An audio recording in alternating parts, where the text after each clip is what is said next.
दोस्तों नमस्ते प्रणाम। मैं आरती आप सभी का स्वागत करती हूँ तहे दिल से। और बताइए आप लोग कैसे हैं। उम्मीद करती हूँ अच्छे होंगे, जहाँ भी होंगे स्वस्थ होंगे, मस्त होंगे। और एक प्यारा सा गीत लेकर आई हूँ, बहुत ही प्यारा गीत है। तो गीत कौन सा है? गारी गीत है दोस्तों। आप लोगों को जैसा भी लगा शुरू से लास्ट तक सुनिएगा, तभी गीत का आनंद आएगा। और जैसा भी लगा कमेंट द्वारा जरूर बताइए। और लाइक करना मत भूलिएगा। दीदी बहनी भैया भाभी चाची चाचा लोग जितने भी हैं सब लोग प्लीज़ एक लाइक कर दीजिएगा। सब्सक्राइब करना मत भूलिएगा जो लोग चैनल पे होंगे नए।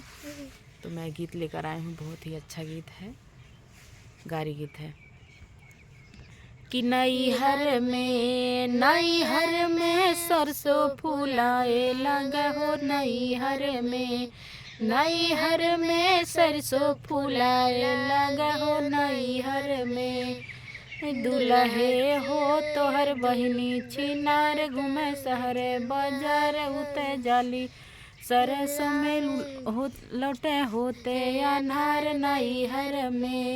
नैहर में सरसों फूलाए लगा हो। नैहर में सरसों फूलाए लगा हो। नैहर में समधी हो तोहर बहिना छिनार बनके तनको न विचार घूमे शहर बाजार लौटे होते अनार। नैहर में कि नैहर में सरसों फूलाए लगा हो। नैहर में सरसों फूलाए लगा हो। नैहर में बरतिया हवे हो तोहर बहिना छिनार घूमे शहर बाजार उतय करे न विचार लौटे होते अनार। नैहर में कि नैहर में सरसों फूलाए लगा हो।